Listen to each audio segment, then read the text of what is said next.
dinero que el mismo sector financiero está haciendo de lobby en el propio Congreso justo para que no se legisle en detrimento de ellos. Aquí entonces, también, en México. Sí, o sea, todos los partidos de la pseudo izquierda son controlados por el gran capital, o sea, no hay ninguna política tendiente a regular al capital financiero o tendiente a modificar este modelo económico. Entonces, vemos que la política económica responde a la lucha de clases, ¿no? La política económica responde al sector hegemónico, y el sector hegemónico sigue siendo el capital financiero, y no obstante que este modelo es excluyente, la gran mayoría de la población no está movilizada. ¿Por qué? Porque no está concientizada. Claro. Ahora, cuando hablamos entonces de estallidos sociales, ¿qué tipo de estallido social ven ustedes? ¿Se refiere a un estallido, como decía Arturo, no hay una masa organizada? ¿Sería en formas de violencia descarnada? ¿Tendría que desembocar en que, no sé cómo lo ven ustedes?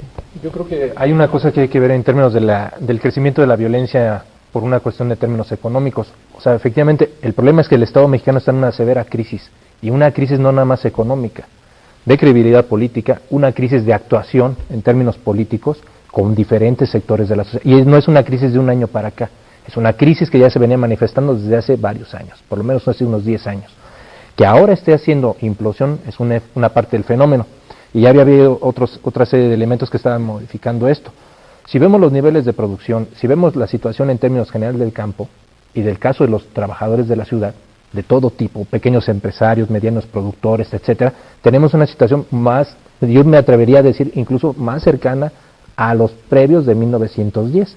Ahora, ¿qué significa esto? No que va a salir una masa organizada a través de una serie de consignas, no, sino que esta crisis del Estado lo que busca la sociedad también son formas de salida. Tú encuentras los asaltos a los ferrocarriles y se le trata de achacar al crimen organizado, pero ¿a poco el crimen organizado va a estar preocupado por la venta de alimentos que están mal baratados, de bajos precios en el mercado internacional, mercado nacional? No lo va a hacer, pero sin embargo va a tener formas de buscar salida. Y el asunto ahí es que el Estado, la única forma de actuación es como lo ha estado haciendo ahorita, mediante el incremento del gasto, en el caso del Ejército, y lo que dijo ayer el secretario de Gobernación, que dijo, nosotros vamos a defender lo que se diga en caso del Ejército, cualquier forma de actuación. Y es un Estado militarizado.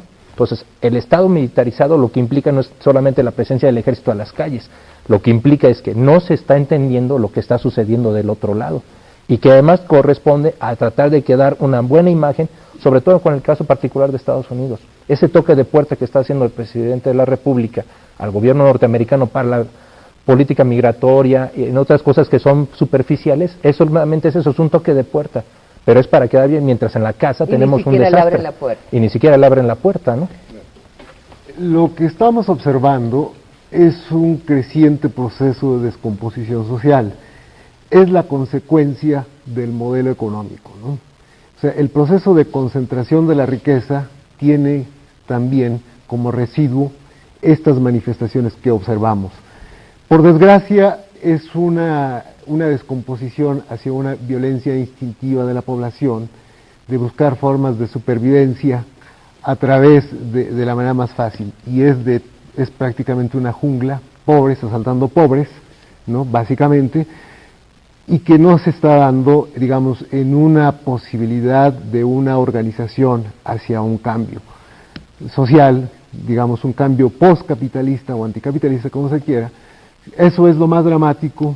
Recuerdo, por ejemplo, las palabras de, si no me recuerdo, se llamaba Indalecio Prieto, uno de los dirigentes en la República Española, y decía que estas son de las peores manifestaciones para una sociedad porque no preludian ningún cambio, sino la profundización de la descomposición. El gobierno, las élites, no proponen un cambio más que la profundización, digamos, de esta situación, y como opción están presentando lo que podríamos llamar un estado policíaco militar, que es justamente por eso la presencia de los militares en las calles, en donde se han ido cerrando cada vez más los espacios democráticos del país, y en donde las formas del presidencialismo como régimen política va en un grave retroceso, y es la manifestación solamente de que el llamado modelo de mercado libre solamente puede subsistir con la mano autoritaria y cada vez crecientemente militarizada, y que en algunos momentos, si uno por ejemplo revisa la historia argentina en el periodo de la señora Isabel Perón, por ejemplo, en la aparición, digamos, de esas fuerzas paramilitares que ya se observan en el país, o la creciente, o el paso previo al golpe de Estado, podría yo considerar que hay hasta ciertas manifestaciones parecidas, ¿no? Dios mío, bueno, es un poco dramático y quizás algunos dirán que catastrofistas quienes están sentados a esta mesa para hablar de la crisis, que ya la crisis es catastrofista en sí misma, ¿no? Es decir, anuncia cataclismo. Yo me pregunto si Arturo Huerta, profesor de hace más de 30 años, ¿no?, de la UNAM, 35. Profesor de algunos de ustedes incluso, tuviera un puesto en el Congreso, digamos, y no está interesado en que se produzca un estallido social, sino que México resuelva sus problemas del modo más rápido y menos doloroso posible, que deje de ser el país más golpeado por la crisis, ¿qué sugeriría? ¿Dónde están ustedes los caminos? No digo ya de la radicalidad con que a la que le temen tanto los que se han beneficiado de esa brecha gigantesca entre ricos y pobres. ¿Cuál sería la medicina menos dolorosa? Mira, la cuestión es de que el gobierno perdió el manejo soberano de la política económica, no tiene política monetaria porque le dio autonomía al Banco Central, no tiene política fiscal porque por ley tiene que trabajar con disciplina fiscal. Entonces, hay que retomar el manejo de la política económica. Hay que tener un Banco Central que responda a la necesidad del financiamiento del gobierno y del crecimiento de la economía. Hay que bajar la tasa de interés, hay que incrementar el gasto público deficitario y hay que proteger la economía para que ese gasto deficitario favorezca a los productores agrícolas e industriales, favorezca el pleno empleo y no se vaya a importaciones. Repito, porque en este contexto de economía abierta todo se filtra al exterior. Y no es nada nuevo. No, son políticas proteccionistas que se están instrumentando en otras partes. Por ejemplo. ¿No?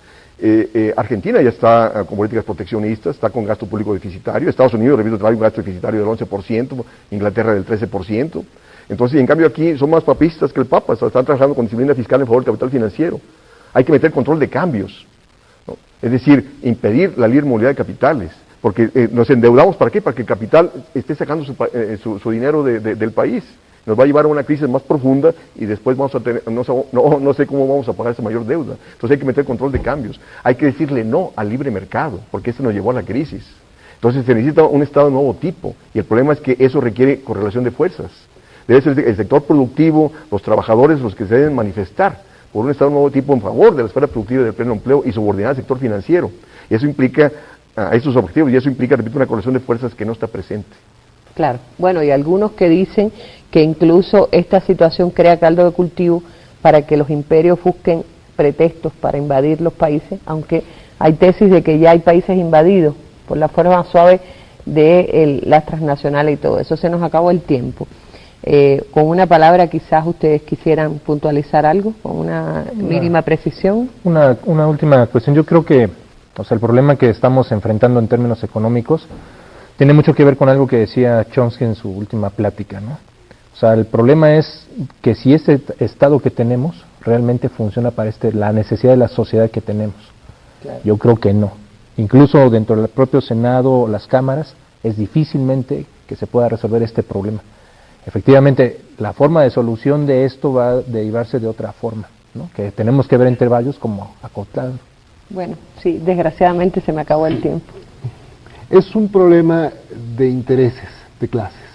Y avanzar tendría que ser en tres perspectivas. Uno, la recuperación de la soberanía de la política económica, la reestructuración o el cambio del modelo y la democratización del país. No hay soluciones.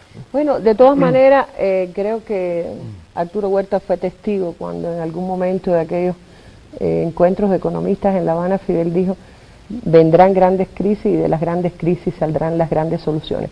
Ojalá y que no sean demasiado dolorosas. Gracias a los tres por ayudarnos a entender la situación que vive hoy México. Sin duda es uno de los países más golpeados por la crisis económica que le vino del vecino más poderoso, pero que aquí se ha hecho más profunda.